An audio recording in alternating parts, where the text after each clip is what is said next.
Bonjour, bienvenue dans Lumière intérieure. Cette semaine, je reçois un converti, non pas spirituel mais professionnel. Et il était chef d'entreprise à succès. Si je vous dis qu'il travaillait dans les yaourts et les biscuits, ça vous dit déjà quelque chose. Deuxième indice, Michel et Augustin. Ah, là, vous chauffez. Eh bien, il s'agit d'Augustin que nous recevons, Augustin Paluel-Marmont. Bonjour. Précisément, je disais chef d'entreprise un peu en conversion, reconversion, puisque vous êtes en jachère en ce moment, c'est un mot qui revient souvent dans les interviews que vous faites. En 2018, vous avez vendu Michel et Augustin, c'est bien ça, à Danone. Voilà, c'est plus compliqué que ça, mais oui, c'était dans ces années-là. Et depuis, vous êtes en réflexion, conversion, ça tombe bien, nous sommes sur KTO, donc on va réfléchir avec vous sur cette jachère. Parfait.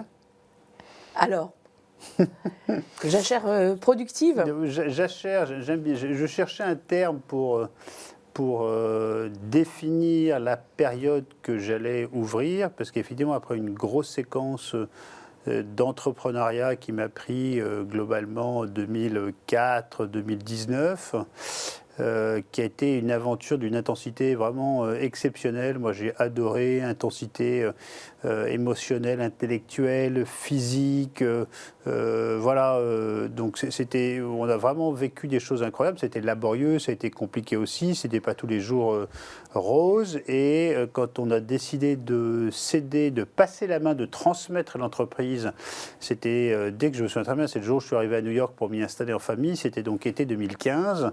Voilà, le temps de mettre les choses en ordre. Ça a été 2016. Puis après, il y a toujours une période d'accompagnement.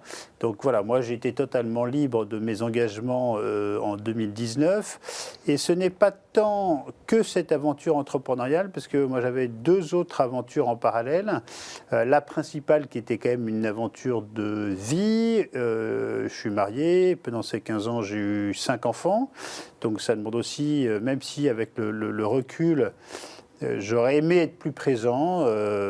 Voilà, Victoire m'a dit l'autre jour qu'elle rigolait un peu, mais pas tant que ça, que je les avais un peu abandonnés pendant ces 15 ans. Donc j'avais cette aventure-là. Et après, j'avais aussi une entreprise familiale dans laquelle j'étais pas opérateur, mais administrateur, qui m'a demandé aussi beaucoup d'énergie. Et donc après, ces trois gros chantiers qui sont pas sur le même plan, hein, j'ai voulu vraiment passer à autre chose et sortir de mes zones de confort, de repartir de zéro. Je ne vais pas me plaindre, mais ce n'est pas forcément des choix faciles de se retrouver tout seul chez soi. Et c'est cette période de jachère que j'ai voulu d'abord beaucoup homme, père au foyer. Donc j'ai vraiment été très présent à la maison ces 3 dernières années.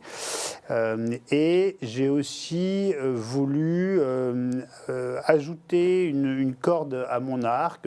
J'avais passé un CAP boulanger quand j'avais 20-22 ans pour apprendre un métier manuel. Ce que j'aime bien, c'est le savoir-faire gestuel. Et là, je voulais apprendre un nouveau métier. Donc, je me suis renseigné sur le métier de médiateur. Donc, c'est un diplôme d'État de médiateur familial. Et j'ai commencé une formation donc à l'été 2020. Et vous êtes toujours en train de finaliser ce diplôme. Voilà, donc c'est 2 ans à l'Institut catholique de Paris. Voilà, à l'IFOMEN, qui est le centre de formation pour la médiation à la Catho de Paris. Et c'est 2 années d'études. Moi, j'ai pris un petit rap pour avoir le temps de finir l'écriture de mon mémoire. Et donc, c'est 2 ans d'une formation assez dense. On fait de la psycho, de la socio, de l'histoire, évidemment beaucoup de médiation, beaucoup de cas pratiques. On a aussi une belle année de stage que j'ai eu la chance de faire auprès de Blanche de Noyelles, où j'ai suivi une quinzaine de processus de médiation complets qui étaient plutôt de la séparation. Voilà, donc là, je termine dans quelques semaines cette séquence étudiante. Et pourquoi ce choix spécifique de médiation familiale, vous, l'entrepreneur? Non, mais j'aurais pu faire plein d'autres choses, mais c'est celui-ci qui m'interpellait à ce moment-là. Et je trouve qu'on vit dans une société qui est quand même très conflictuelle, dans lequel le lien... Moi, j'aime bien cette phrase qui dit « Le monde dans lequel on vit dépend de la qualité de nos relations ». Et je trouve qu'on a beaucoup de tensions, beaucoup de colère, et que l'une des principes, hein, c'est d'apaiser un peu les liens qui nous unissent. Et moi, j'ai vu des choses incroyables, des personnes arrivées en en médiation qui étaient en train de se séparer, qui n'étaient plus capables de se parler, qui étaient d'une animosité, d'une violence hallucinante.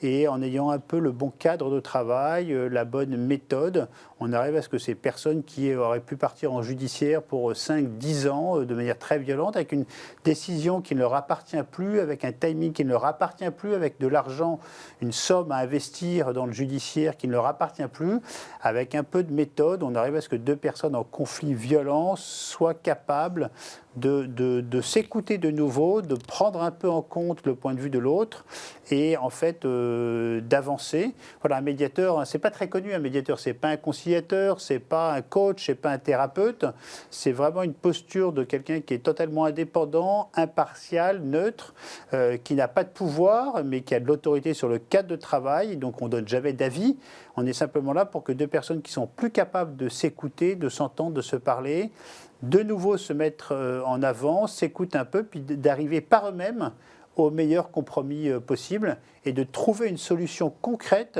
au conflit qui les préoccupe.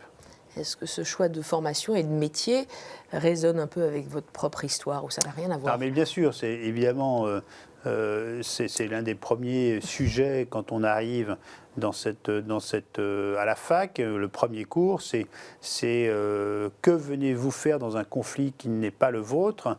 Et ils font évidemment très attention à ce que ce ne soit pas une thérapie profonde, personnelle.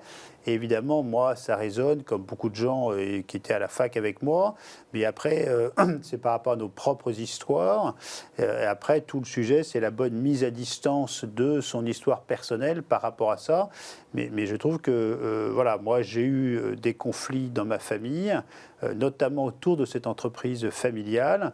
Et avec du recul, je pense qu'avec l'aide d'un médiateur, on aurait pu faire les choses pas forcément changer le résultat, mais en tout cas la façon dont on allait y arriver. Et moi, je crois qu'on est capable de se séparer de manière pacifique, intelligente, avec du respect, et que toute séparation n'est pas forcément une catastrophe. Et ça a aidé justement dans vos liens, dans votre histoire familiale? Alors, je fais attention parce que cette formation, c'est... L'entreprise familiale dont vous parlez, c'est la compagnie Le Bon.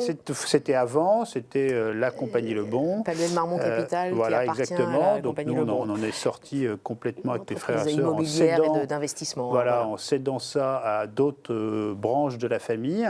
C'est une très bonne décision qu'on a prise, qui était courageuse. Mais voilà, maintenant ça s'était fait avant, donc j'ai commencé ce cycle de formation après. Mais je trouve qu'en tout cas, moi, ça me permet de voir le monde de manière un peu différente. C'est un exercice, c'est comme un réflexe, hein, d'être toujours dans une forme d'écoute active très importante, de toujours essayer de comprendre quand quelqu'un vous dit quelque chose, pourquoi il vous le dit.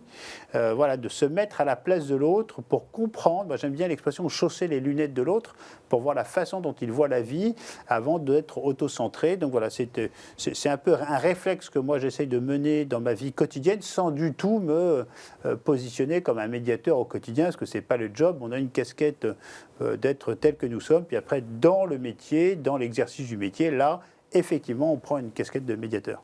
Et c'est un métier que vous comptez exercer après avoir obtenu votre diplôme? Voilà, j'aimerais l'exercer de manière partielle. Mais oui, j'aimerais l'exercer parce que voilà, on a les pieds sur terre, on voit des conflits dont on n'a même pas l'imagination nécessaire pour montrer qu'ils existent. Moi, j'ai vu des choses absolument hallucinantes. Donc, c'est vraiment une vision sur le monde qui est différente. Puis, c'est un côté très gratifiant parce que de temps en temps, ça marche.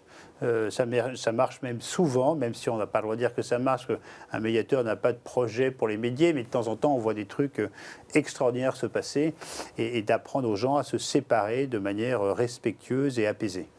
Est-ce que ça a apaisé la relation avec votre ancien associé ou elle a toujours été apaisée, cette relation? Je parle bien sûr de Michel et Augustin, Michel de Rovira.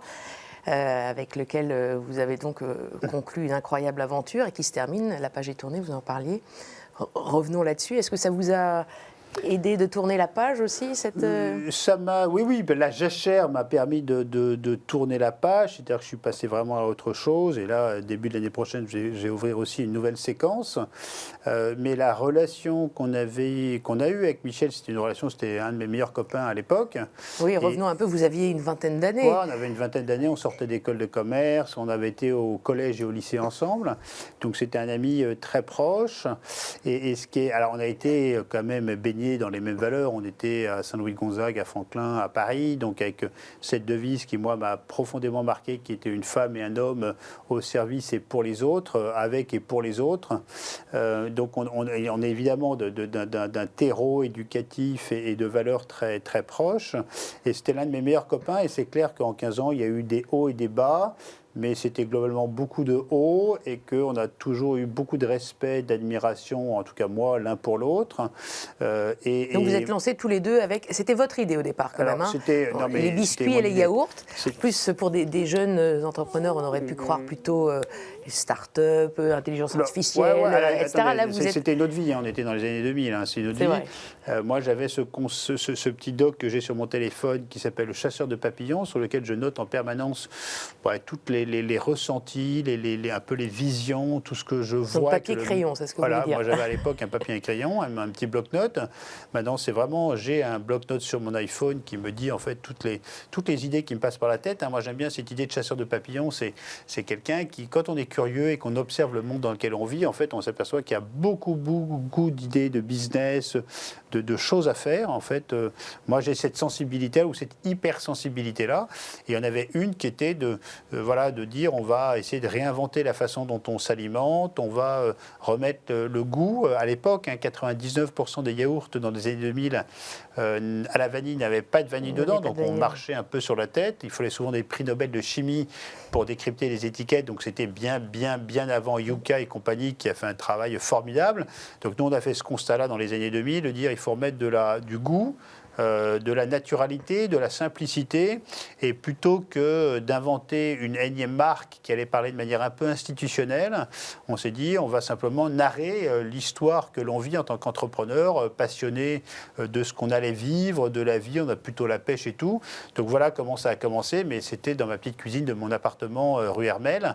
Donc on avait envie de partir à la conquête du monde, mais on s'est aussi laissé le temps, parce qu'on n'y connaissait rien. Moi, même si j'avais passé un CAP de boulanger, honnêtement, je ne savais rien faire. Donc, on s'est laissé le temps d'apprendre et de franchir toutes les étapes, de toujours faire avant de faire. Donc, on a fait les biscuits dans mon appart, puis après, on les a fait chez un boulanger, puis un troisième boulanger, puis après, dans une biscuiterie qu'on louait. Puis à ce moment-là, on a commencé à confier la sous-traitance à d'autres parce que les volumes devaient être trop importants.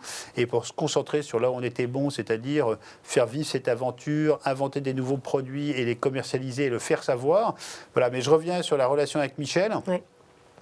Qui était votre question, c'est que une de mes petites satisfactions, c'est qu'après 15 ans d'une machine à laver entrepreneuriale, on se textote, je pense, une fois par jour. Donc évidemment, la nature du lien a évolué, on n'a pas la même amitié qu'avant, mais c'est sûr que c'est quelqu'un qui, à vie, aura une place prépondérante dans mon écosystème, avec qui j'ai témoigné beaucoup d'admiration, de respect, parce que c'est vraiment une aventure commune.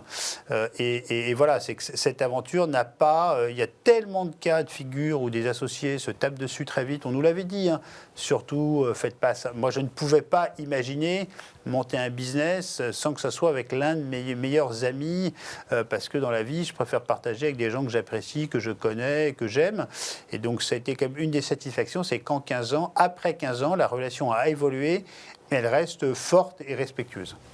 Mais au plan amical, divorce réussi professionnellement. Parfaitement réussi, parce qu'on a pris des trajectoires totalement séparation différentes. Réussie, sans médiation. Voilà, sans médiation, mais exactement, mais il n'y avait pas matière à médiation, mais on a toutes les relations vivent et évoluent, et la nôtre est aujourd'hui différente, mais j'en suis très content. Alors, on a parlé de la médiation familiale, mais vous êtes quand même un homme de projet, vous avez pas mal de cordes à votre arc. Il y a d'autres projets dont vous pouvez nous parler des projets, moi je suis là dans cette période de jachère j'avais ce gros morceau d'étudiant en médiation familiale pour avoir ce diplôme d'État. J'ai fait aussi pas mal d'investissements parce que, voilà, quand on a été médiatisé, qu'on a, comme on dit, fait une exit en ayant fait une plus-value, on est beaucoup sollicité et je trouve que même si c'est pas mon métier, même si moi je ne suis pas investisseur, c'est pas mon métier. En fait, l'argent que vous avez gagné, vous le réinvestissez. Voilà, on le réinvestit dans l'économie, on le réinvestit parce qu'on est sollicité par plein d'entrepreneurs qui montent leur business. Et donc, je trouve que ça fait partie aussi du job de redonner un coup de main à ceux qui entreprennent. Et moi, je me souviendrai toujours que quand on a démarré dans les années 2000, j'avais écrit à quelques entrepreneurs mythiques pour moi. À l'époque, il y avait Philippe Bloch qui avait monté Columbus Café, il y avait nos amis Xavier Niel de Free, il y avait Jacques-Antoine Grandjean de vente privée. Et j'ai toujours été frappé de voir à quel point il y avait une forme de solidarité très forte entre entrepreneurs. C'était des entrepreneurs qui ont fait des choses 1000 fois plus impressionnantes que ce que nous on a fait. Et surtout à l'époque, on était personne et qu'on a toujours eu, je trouve, cette solidarité, cette bienveillance. Et que moi, quand je reçois des dossiers, ça faisait partie du job. Que pour ceux auxquels je crois, parce que c'est aussi apprendre à dire non et dire attention, j'ai pas parole divine, mais je pense que c'est pas comme ça qu'il faut prendre le schmilblick. Et donc moi j'ai pas mal investi, mais j'ai pas envie d'en faire mon métier. Je ne suis pas investisseur. Voilà, donc j'ai fait beaucoup ça. Je vous l'ai dit, je me suis beaucoup occupé de ma famille. On va reparler de tout ça. Voilà. Mais chose concrète, ça vous avez là pour après ou pour maintenant? Pour après. On en reparlera peut-être. Pour après. On va peut-être en reparler dans la deuxième partie. Je vous propose la deuxième partie de l'émission où je vais justement me retirer. Vous allez voir, on va assez naturellement poursuivre. Je vais vous proposer 4 mots. Le premier, on est quasiment en train d'en parler en ce moment. À vous de nous les éclairer. Et voilà. Ça vous va? Parfait. Augustin, à tout de suite. Merci beaucoup.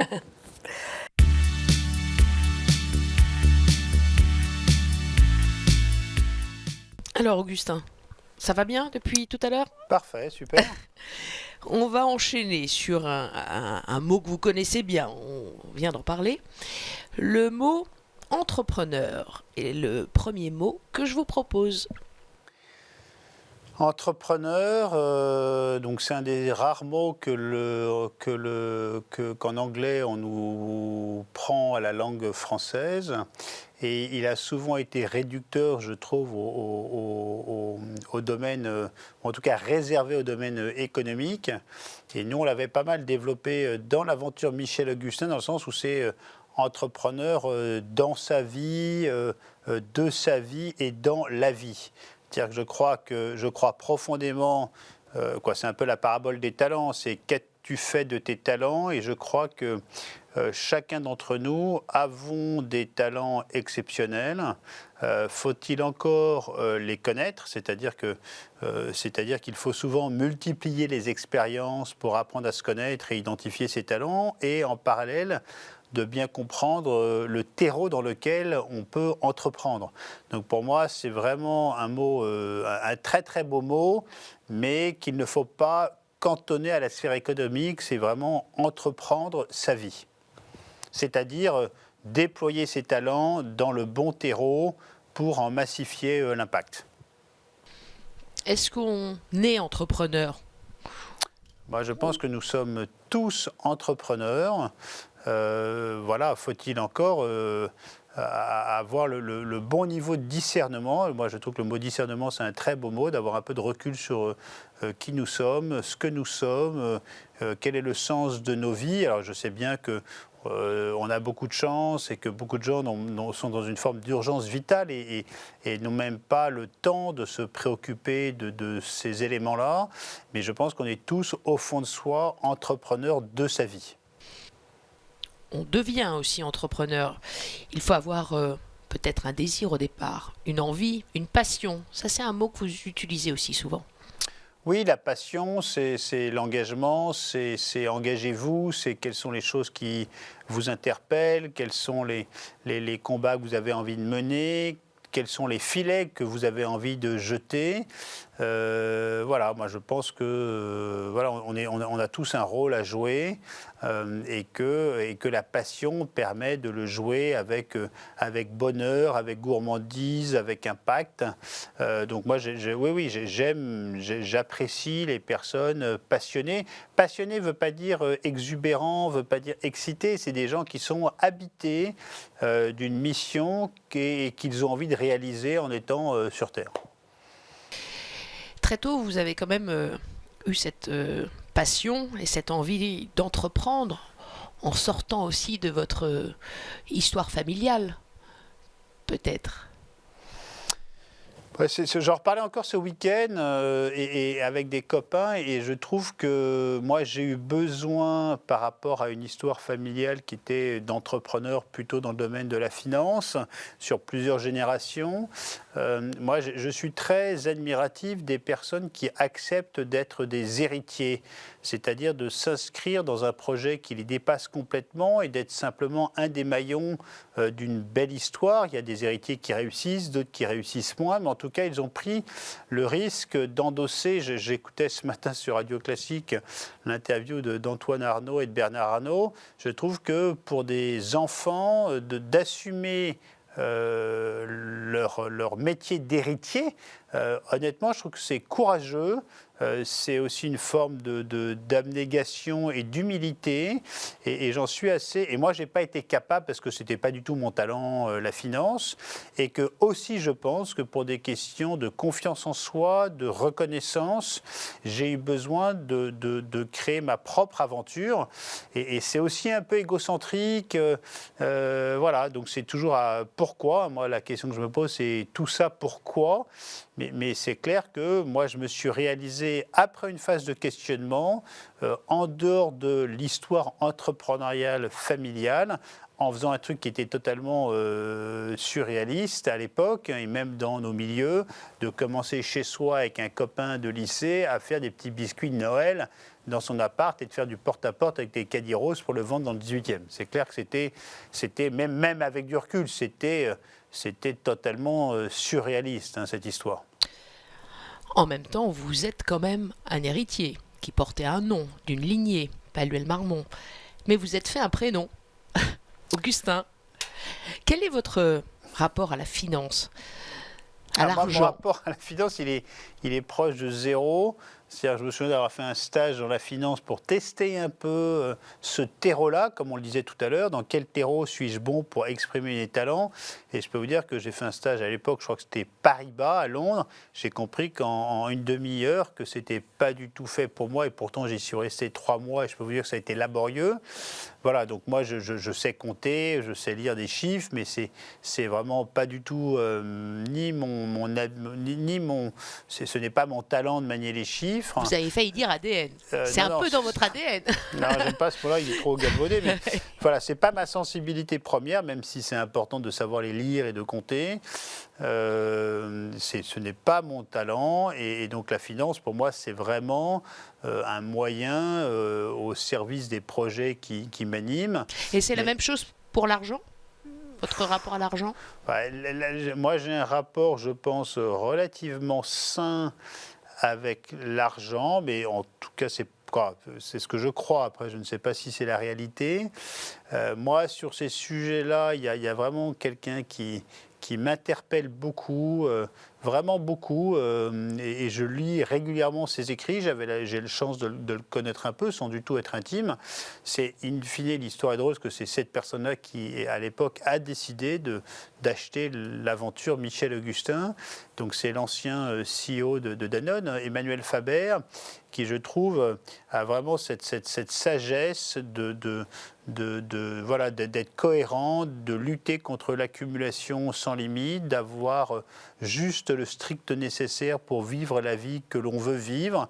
Donc voilà, moi, ce sont vraiment des questionnements qui m'animent au quotidien. C'est voilà, de quoi ai-je besoin? Faut-il accumuler en permanence? Pourquoi faut-il toujours plus? Et je trouve qu'Emmanuel Faber est l'une des rares personnes à éclairer de manière pertinente, à la fois par la profondeur de ce qu'il amène et de la cohérence que l'on perçoit entre ce qu'il anime et ce qu'il vit. Alors, je vais vous proposer mon deuxième mot, et comme il y a des mots que vous aimez bien qui reviennent dans votre discours, le mot jachère notamment, et le mot terreau, je vous propose un mot terrien qui vient de la terre, le mot pain. Ah, le pain, c'est. Donc moi, ça fait appel évidemment à toute l'enfance, hein, quand on allait aux épinettes, dans les boulangeries près de la maison, à acheter quotidiennement le matin. Et la petite histoire, j'aime bien, c'est que celui qui allait acheter la baguette dans la fratrie avait le droit de se mettre devant dans la voiture pour aller à l'école. C'était la reconnaissance de se lever héroïquement avant les autres. Donc c'est ces odeurs, c'est ce contact avec quelqu'un de familier qui était la boulangère ou le boulanger de quartier.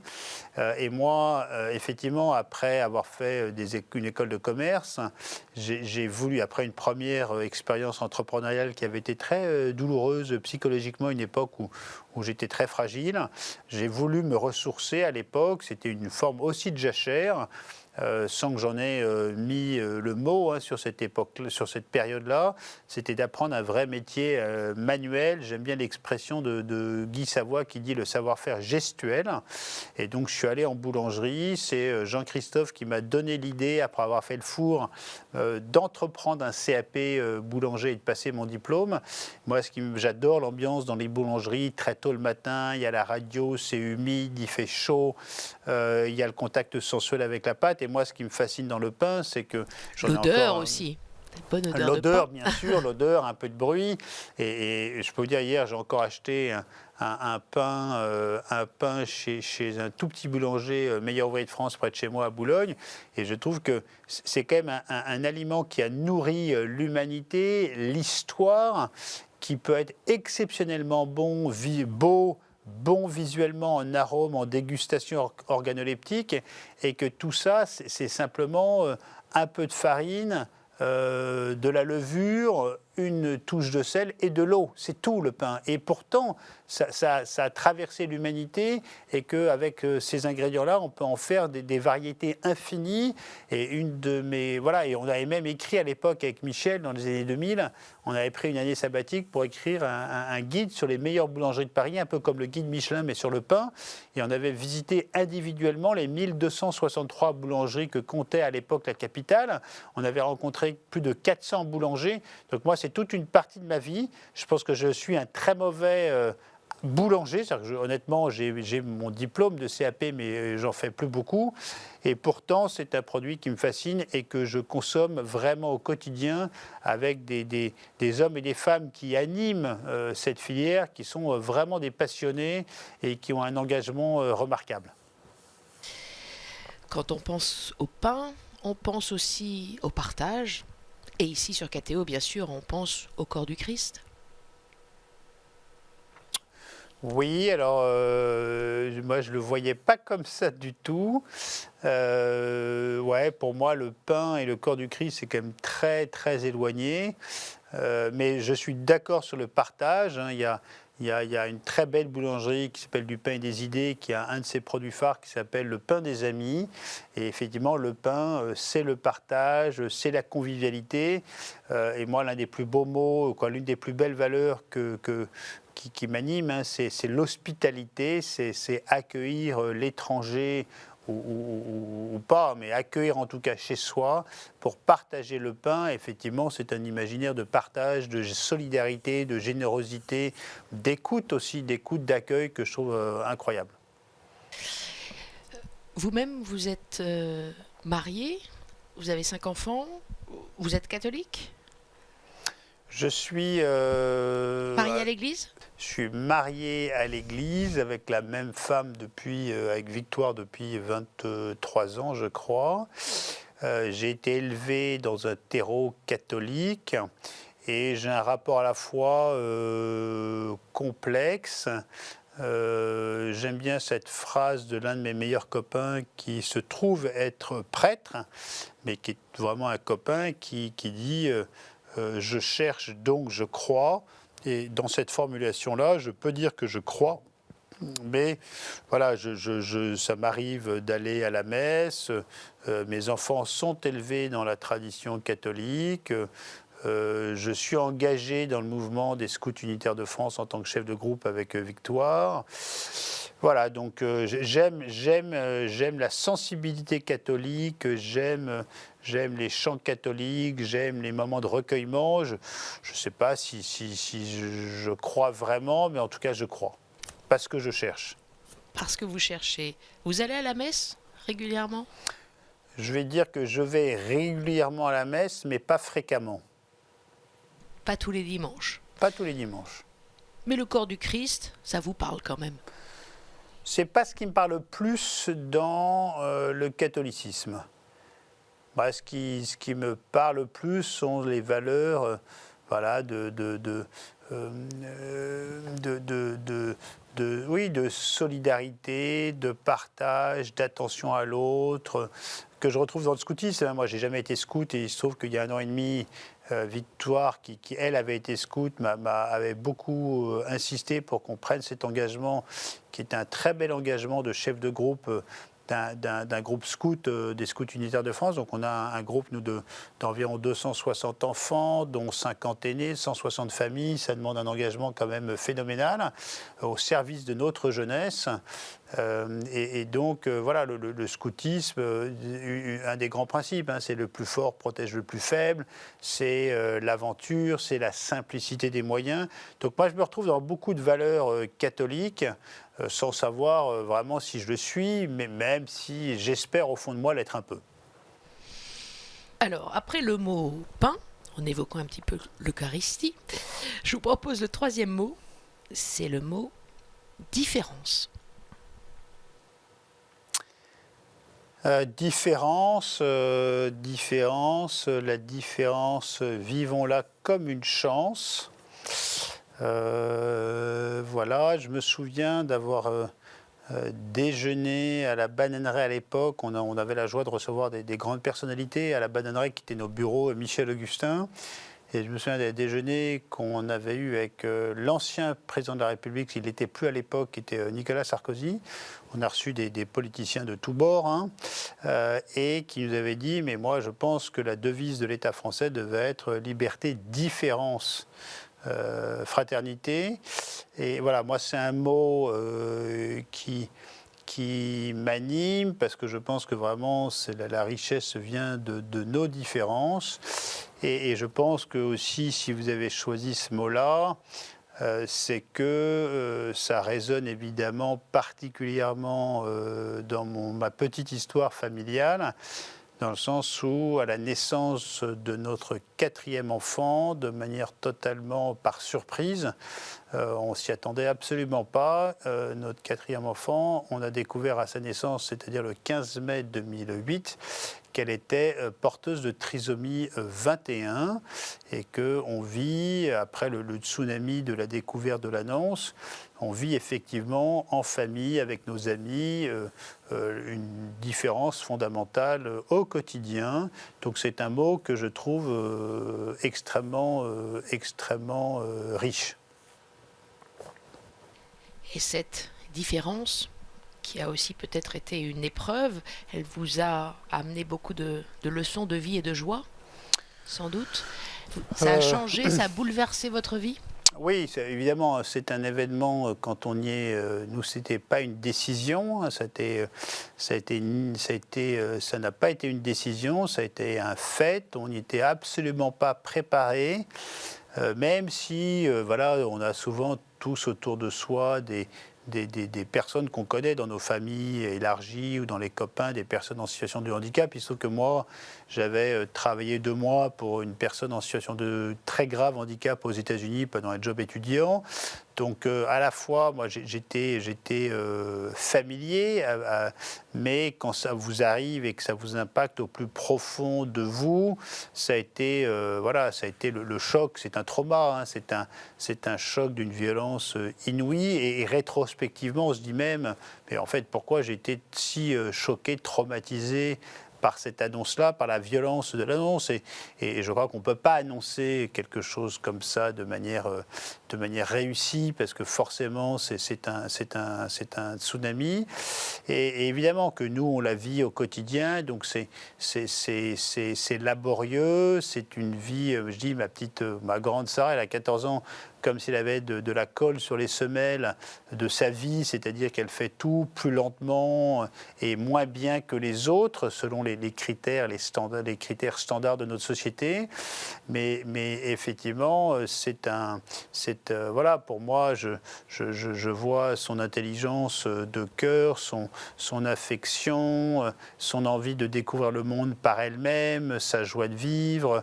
Voilà, c'est un bonheur que je ne souhaite à personne. Voilà, mais c'est sûr que ça a transformé nos vies, celles de ses frères et sœurs, celles de nos amis aussi, parce qu'on a la chance d'être extrêmement bien entourés, et que je pense que l'une des choses qui fait qu'on porte cette histoire de manière in fine très positive, c'est que on ne l'a jamais gardé pour nous, c'est-à-dire qu'on a toujours dit clairement, fait appel aux uns aux autres quand on avait besoin d'aide, quand c'était trop dur. Elle a été, après, comme beaucoup d'enfants trisomiques, elle a eu des complexités cardiaques, des opérations lourdes et tout. Mais aujourd'hui, c'est une petite fille de 14 ans qui va super bien. Et moi, je sais qu'on est aussi très privilégiés dans nos milieux, vivant à Paris, mais je suis admiratif de l'écosystème étatique qui est mis en place pour les enfants handicapés. Je vois le personnel qu'on a, le corps professoral à l'école, dans les CESAD, son chauffeur matin et soir, des personnalités passionnées. Il se trouve qu'hier, je suis tombé par hasard, je ne regarde jamais à la télé, mais je suis retombé sur ce film Hors Normes, qui est passé hier soir à la téloche, que j'avais vu au cinéma. Honnêtement, c'est bouleversant et toutes ces personnes-là sont admirables. Parce qu'ils font ça avec engagement, avec passion. Donc voilà, moi c'est une histoire, la différence est un mot qui nous est très important. Vous savez voilà. que le général de Gaulle a vécu la même histoire. Oui. Il surnommait sa petite fille trisomique Ma Joie. Voilà, moi ça je savais que le général de Gaulle avait, je crois que c'est Anne de mémoire.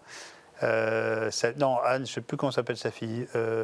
Anne, non, je ne sais plus comment s'appelle sa fille. Mais il y a cette fameuse photo où on le voit avec sa fille. Et voilà, moi, c'est un immense bonheur que je ne souhaite à personne.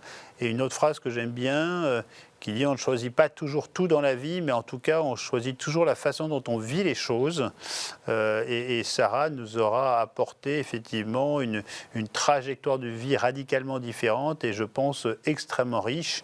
Voilà, moi je dis c'est ma boussole du quotidien pour m'aider à mieux discerner, à être certain que ce qui m'occupe en vaille vraiment la peine et de toujours être le plus cohérent possible entre ce à quoi j'aspire et l'allocation de mes ressources. Donc pour moi, c'est ma boussole, vraiment la boussole quotidienne. Je vois matin et soir, quand on la réveille, quand on la couche, à la fois la fragilité humaine et aussi le bonheur humain. Elle s'appelait bien Anne. Anne Voilà. Et Sarah, des boussoles. Voici le 4e mot, qui s'enchaîne bien avec les précédents, je crois, puisque c'est un mot que vous aimez bien, le mot ensemble. Ensemble. Ensemble, parce que la vie est plus belle quand on la vit ensemble, quand on la partage. Ensemble, on va plus loin, seul, on va nulle part. C'est extrait de l'interview que vous avez donnée dans le hors-série de Panorama. Toute ma vie a été jalonnée de personnes clés qui m'ont aidé à traverser les épreuves. Donc toujours ce mot ensemble qui revient beaucoup dans cette interview. Oui, je crois beaucoup au lien, je crois beaucoup à la transmission, je crois beaucoup à l'attention de l'un vers l'autre. Et effectivement, je suis que la somme de petits bouts de gens qui m'entourent et chez qui je prends beaucoup. Voilà, moi, c'est effectivement, seul, je ne vais nulle part. C'est pour ça, je l'ai dit, dans ma vie perso, j'ai décidé de me marier jeune, j'avais 23 ans. J'ai décidé de m'associer avec un ami parce que voilà, le partage, l'hospitalité, la convivialité, et je crois que c'est aussi notre job de faire des ponts entre les uns et les autres. Et c'est l'un de mes talents d'arriver à ce que des personnes, à réunir des personnes pour qu'après elles portent leur propre histoire d'amitié, de rencontre. Voilà, le mot ensemble, voilà, c'est un mot qui m'anime beaucoup. Voilà. Et ensemble au sens, voilà, moi j'aime bien aussi de dire que soyons exigeants dans nos relations, parce que le monde dans lequel on vit fait qu'on peut passer beaucoup de temps à parler de choses futiles et d'avoir l'exigence d'aller au fond des choses, de poser des questions qui de temps en temps peuvent un peu déranger. Voilà, c'est comment vas-tu vraiment? Comment vas-tu vraiment? Quelle est ton histoire? C'est le vrai ensemble. On a la chance, avec Victoire, d'avoir un terreau amical qui nous convient bien, qui est assez riche, mais vraiment profond, et que c'est voilà, comment vas-tu vraiment? Quelle est ton histoire? Pour pas que le ensemble se limite à une forme de superficialité sociale. Vous aimez le lien et créer du lien, petite incise et petit clin d'œil. Vous avez beaucoup de liens autour de votre poignet. Qu'est-ce que c'est? Ouais, c'est un peu la régression de l'homme qui arrive à la cinquantaine.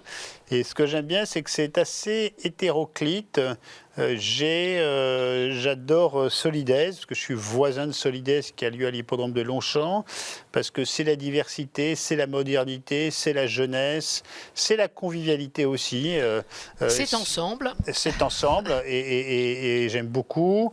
J'en ai un qui est le Frat.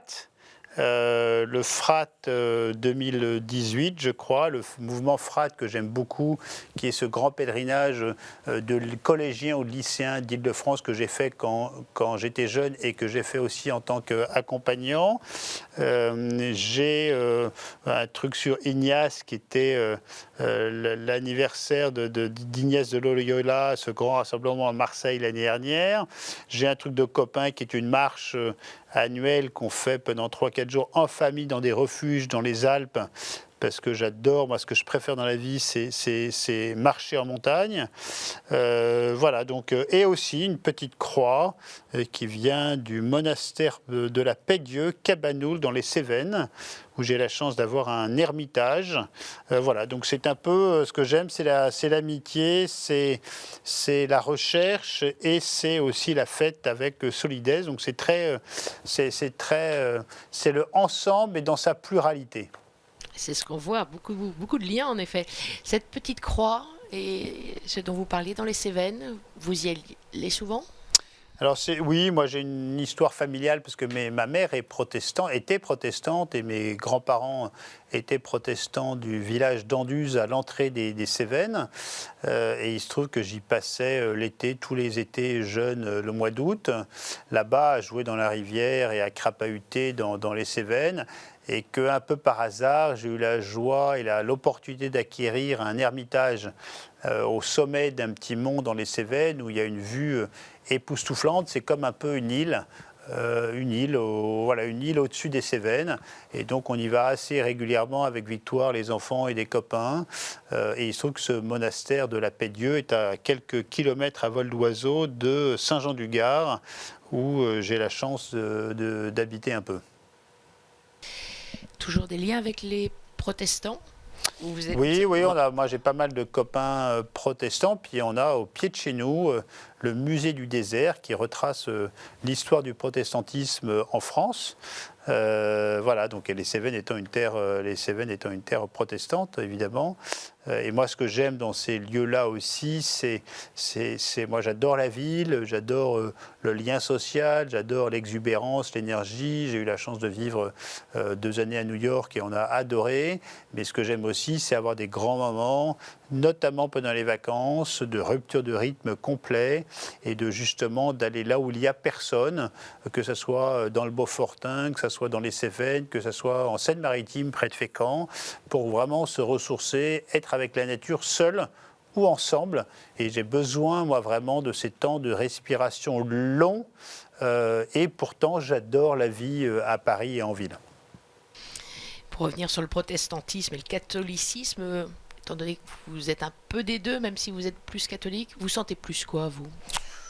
Je me sens humaniste avant tout. Je ne rentre pas dans ces sujets voilà. Après, moi, j'ai été élevé que dans la religion catholique, pas du tout dans le protestantisme. Et donc, j'ai un très bon couple d'amis qui est protestant, dont je suis parrain de l'un des enfants. Voilà, donc ça m'arrive d'aller au temple pour les accompagner. Moi, j'ai ma sensibilité première, le catholicisme, mais voilà, dans une dynamique d'ouverture complet. Hein. Eh bien, je vais revenir auprès de vous pour la dernière partie de cette émission. Merci beaucoup, Augustin. Merci. À tout de suite. À tout de suite.